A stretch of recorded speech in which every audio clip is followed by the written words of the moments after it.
Welcome back to another SCP reading, everyone. Today we'll be reading SCP-146, Bronze Head of Shame. Now, without further ado, Item Number SCP-146, Object Class Euclid. Special Containment Procedures. Containment procedures have been revised after it was noted that the effects of SCP-146 were sharply and dangerously increased under previous containment, a standard 1/2 meter cubed secure storage bin. The bin should remain free, however, should a researcher wish to test SCP-146 at high intensity, Level 3 clearance is required for any personnel wishing to enclose or cover SCP-146 for a period exceeding 2 days. During normal storage, SCP-146 is to be kept in a marble pedestal in its storage room. Location: Data redacted. SCP-146's standard storage room measures no less than 20 square meters, with staccato walls and a ceiling painted to resemble a clear daytime sky.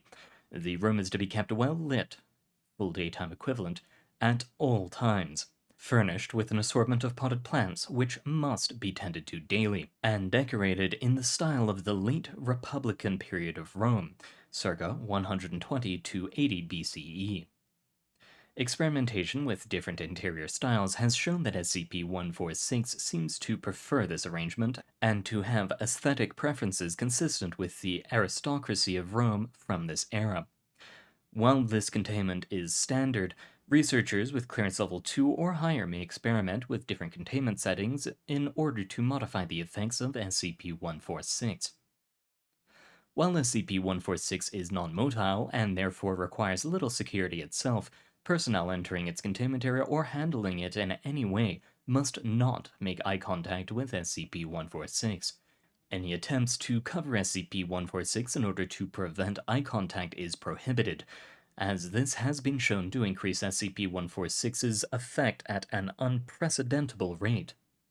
In general, 1 day of covering or confinement will cause SCP-146 to skip over the beginning phase of its effect and begin with the most traumatic memories. After 3 days, SCP-146 has been shown to produce its effect without having to make direct eye contact first.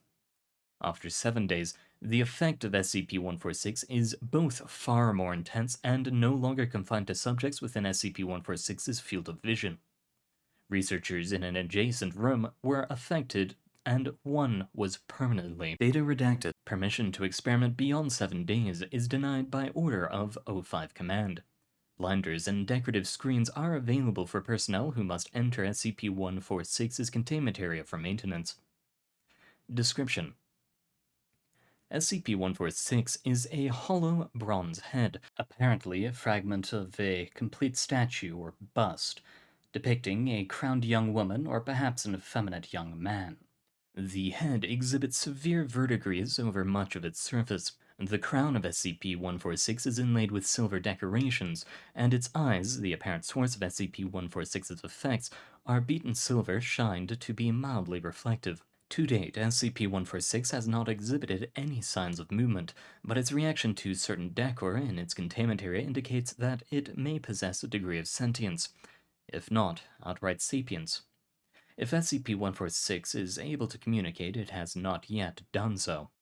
SCP-146 exhibits the ability to access and bring to mind certain memories in those who initiate eye contact. These memories are usually tied to a sense of guilt or shame in the subject. After initial eye contact is made, the subject need only remain somewhere in SCP-146's field of vision for the memories and associated feelings to become more intense, although continual eye contact speeds the process. Upon initial eye contact with SCP-146, recent memories will begin to surface in the subject. For example, subjects who have ignored a friend in the hall or exceeded the speed limit will be reminded of these events and begin to feel mildly guilty, whether or not they would normally care about the event. With continued exposure to the gaze of SCP-146, the subject will begin to recall older and more vivid memories, with a corresponding increase in feelings of shame in the subject. Generally, after 30 minutes of exposure, the memories will move from being vivid recollections to intense hallucinations, with the subject unable to distinguish the past from the present or the imagined from the real. Subjects have been observed to regress in personality as well, particularly in cases where memories of childhood trauma, have been brought up. Any test subject exposed for over 30 minutes should be restrained both for their own safety and the safety of others. All subjects to date who have been exposed to SCP-146 for 60 minutes have completely retreated into their hallucinations. So far, no such subject has been restored to consciousness from this near catatonic state. Such subjects must be fed intravenously and are unresponsive to external stimuli, save for occasional murmurings consistent with their regression. It has also been noted that when subjects recall a shameful event, they will often feel compelled to make amends for their actions.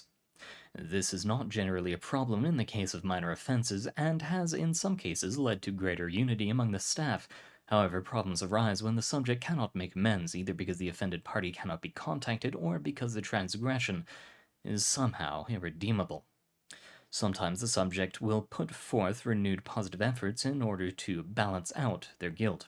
However, in most cases, subjects fall into a deep depression and or turn to some form of self-punishment, including self-mutilation and suicide. Please see the attached experiment logs for detailed cases. SCP-146 was acquired from an older male of Birmingham, UK. The male had acquired SCP-146 during the estate sale of a renowned philanthropist, a now-deceased lord. It was purchased in a lot with a number of other artifacts for tens of thousands of pounds. When the male began to experience SCP-146's effects, he began seeing a psychiatrist, undercover agent UA33-56G. The male was put into an institution and SCP-146 was taken into Foundation custody. UA33-56G's notes on the male's mental state are available for study by researchers of Level 2 or higher, filed as document SCP-146-A. Experiment log number 146-01. In order to calibrate a baseline for SCP-146's effects, a standard 4x4 meter interrogation room was divided in half by an opaque curtain. SCP-146 was placed on a table inside a protective plexiglass case in one half of the room. On the other side of the curtain, subject D-044323 was restrained such that he was looking directly at SCP-146's position. Researchers maintained constant communication with the subject via intercom throughout the testing process. The curtain was dropped, causing the subject to look squarely into the eyes of SCP-146. The subject voiced immediate discomfort and closed his eyes, with an increase in heart rate of 15 beats per minute. With prompting, the subject related the memories he was recalling, beginning with minor breaches of behavior protocol. The subject then recalled several altercations with other prisoners before his being taken by the Foundation, including a particularly graphic description of data redacted. Researchers note that, as time went on, the subject became more cooperative and his speech patterns changed, resembling someone undergoing therapeutic hypnosis. After 15 minutes, the subject's speech pattern had become slurred and his EEG patterns showed similarities to someone experiencing vivid dreams. The subject entered into one half of a dialogue which accumulated in his trying to break his restraints. After several minutes, the subject ceased thrashing and began to cry. The subject started begging, apparently to someone in his hallucination. "Stop. Take it back. Don't. I won't do it again. I'm sorry. I don't want to. Not again. Stop. Please." This behavior continued until, after 54 minutes of exposure to SCP-146, the subject's vocalizations halted, and his EEG showed signs consistent with a coma. After an additional hour, no further effects were observed, and the subject was removed and euthanized.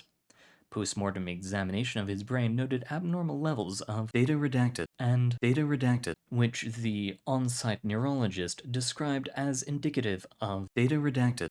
Note: at this point, SCP-146 was being kept along with the other artifacts purchased at auction, because it was not yet known that the effect was confined to SCP-146 alone. I theorize that this containment approximated favorable containment, and therefore kept SCP-146's effects at its base strength. Professor Scalia. Experiment log number 146-04. The first experiment conducted after it was determined that SCP-146 consisted only of the bronze head took place after SCP-146 had been moved to a standard 1/2 meter cubed storage bin, where it remained for 2 days. Subject D-044784 and SCP-146 were placed on opposite sides of a curtain in a standard interrogation room, as in previous experiments. The subject was restrained as in previous experiments. When the curtain was dropped, the subject reported an immediate headache and began to cry. The subject's heart rate jumped to 180 beats per minute, but then dropped rapidly to 40 beats per minute, and the subject lost consciousness. Medical personnel entered the room and began examining the subject, at which time the subject regained consciousness, her heart rate spiking to 175 beats per minute. The subject struggled violently against her restraints and was soon able to break the restraint on her right arm, severely damaging her own arm and hand in the process. The paramedic on site was injured as the subject struck him in order to gain access to his first aid kit. The subject was able to grab a small scalpel and jab it into her own neck before guards could regain control. Medical staff administered first aid, but the subject died during the emergency surgery due to blood loss. Note: after several incidents, it was determined that SCP-146's ability was affected by its containment.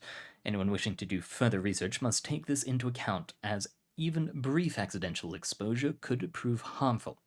Professor Scarly. Well, I myself know a number of things that this SCP would point out to me, and it does not make me happy. But thank you all for coming. It's been wonderful having you researchers here, and I hope to see you again in the future. Au revoir.